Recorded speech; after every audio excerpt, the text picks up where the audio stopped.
बुरे दिन आते हैं और ये बता के चले जाते हैं कि अच्छे दिनों की क्या कीमत होती है। हर स्टूडेंट को यही लगता है कि इस अगली एग्जाम के बाद में ना मेरे अच्छे दिन आ जाएंगे, अच्छे दिन आएंगे, पढ़ाई से फ्री हो जाऊंगा, जॉब लग जाऊंगा, एसयूवी कार लूंगा, दोस्तों के साथ घूमूंगा फिरूंगा, ऐश करूंगा। आपको एक फैक्ट बताने वाला हूं, जरा गौर फरमाइएगा। जरा सोच के बताओ कि आपकी जिंदगी का कितना हिस्सा पढ़ाई करने में चला जाता है। सोच के बताइए एक बार।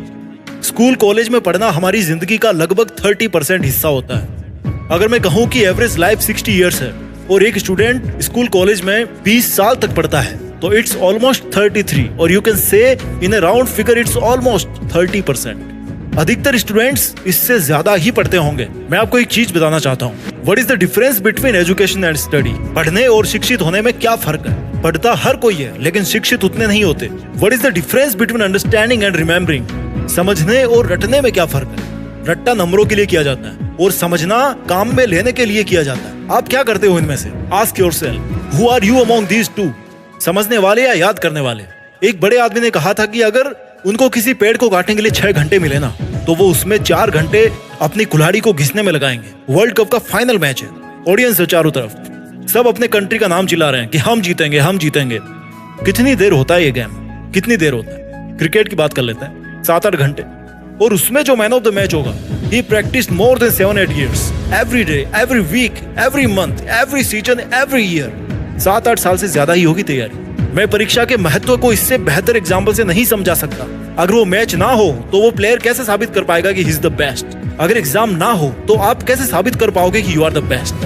जिनको एग्जाम के नाम से मेंटल पेन होता है ना, बेचैनी होती है, तो इसका सबसे बड़ा उपाय, सबसे बेस्ट उपाय है कि इससे ज्यादा मेंटल चैलेंजेस वाले लोगों की जिंदगी में एक नजर डाली जाए। कोई विकलांग बच्चा जब किसी को साइकिल चलाते हुए देखता है ना तो उसका भी मन करता होगा कि वो भी साइकिल चलाए।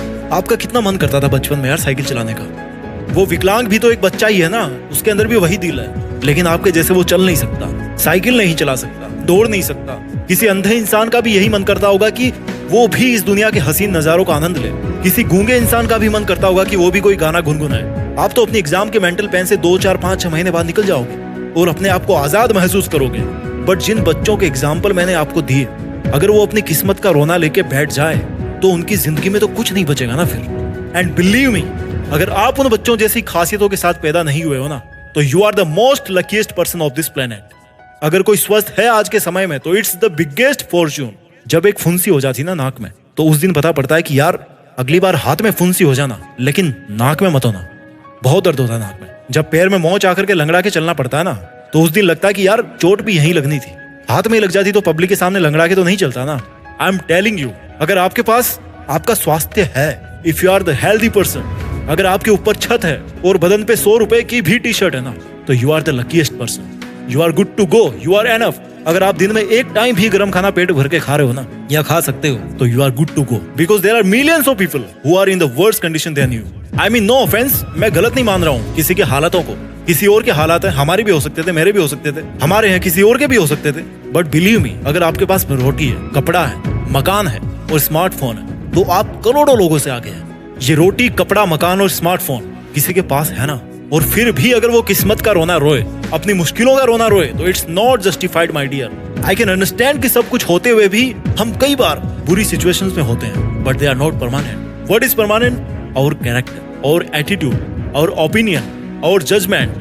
अगर आपको जिंदगी ने 2 मुश्किल महीने दिखा दिए ना तो इट डजंट मीन कि आप अपनी पढ़ाई से, अपनी जिंदगी से निराश हो जाओ। किसी किताब को उसके कवर से जज नहीं करना चाहिए, ये भी किसी बड़े आदमी ने कहा है। नो मैटर हाउ डिफिकल्ट और easy you feel your life today, you cannot predict your future, and when you cannot predict your future you can build your future every single day। आज आपको जिंदगी कितनी ही आसान लगे या मुश्किल लगे, लेकिन फिर भी आप कल के बारे में नहीं बता सकते कि कल क्या होने वाला है, कल का भविष्य कैसा होगा। और अगर आप भविष्य के बारे में बता नहीं सकते ना कि क्या होने वाला है तो आप अपने भविष्य को बना जरूर सकते हो कि अगर मैं जिंदा रहूं या ना रहूं, लेकिन अगर जिंदा रहूंगा तो ये रहूंगा। आप भविष्य के बारे में नहीं बता सकते कि क्या होने वाला है, बट अपने भविष्य को जरूर बना सकते हो। अगर आप अपने भविष्य के बारे में जानना चाहते हो ना तो इसका सबसे बेहतरीन तरीका है कि अपने भविष्य को बनाना सीखिए, भविष्य को बनाने के ऊपर काम कीजिए। अगर आप अपनी किस्मत के बारे में जानना चाहते हैं तो किस्मत को लिखना सीखिए। आप जिस भी स्टैंडर्ड में आज पढ़ाई कर रहे हो ना, सीख रहे हो, it will always upgrade to the upper standard only if you pass.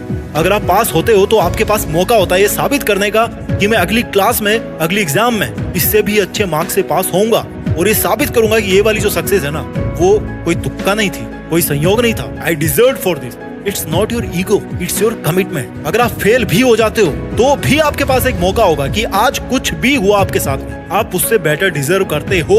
It's not your failure, it's your chance. Always you have something to prove. कभी कभी आपको साबित करना पड़ता है कि कमजोर आपकी किस्मत है, आप नहीं हो। कमजोर आपका वक्त है, आप नहीं हो। कभी कभी आपको साबित करना पड़ता है कि आप इतने बुरे नहीं हो जितना आपको समझा जाता है। कभी कभी आपको साबित करना पड़ता है कि आप औरों से बेहतर हो। कभी कभी आपको साबित करना पड़ता है कि जैसा ट्रीटमेंट आपके साथ में लोग कर रहे हैं वो उनको नहीं करना चाहिए, बिकॉज यू डिजर्व बेटर।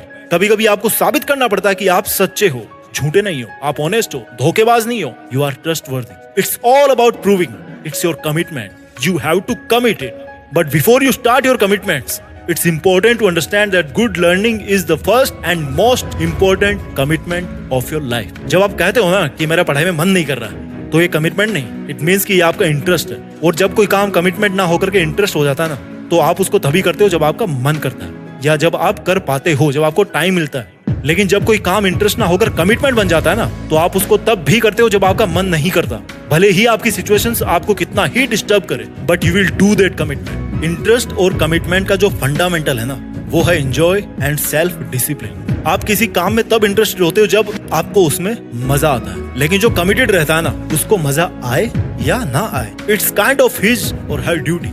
उसको फर्क नहीं पड़ता कि उसको मजा आ रहा है कि नहीं आ रहा, उसका मन कर रहा है कि नहीं कर रहा। It's his duty, it's her commitment. It doesn't matter कि उसको कौन चाहने वाला और कौन नापसंद करने वाला है। Irrespective of everything, he is committed to follow his study program. हारना और हार मान लेना दिन रात का फर्क है इनमें। हारना टेम्पररी है, बट हार मान लेना मतलब दम तोड़ देना। फर्क है दोनों में।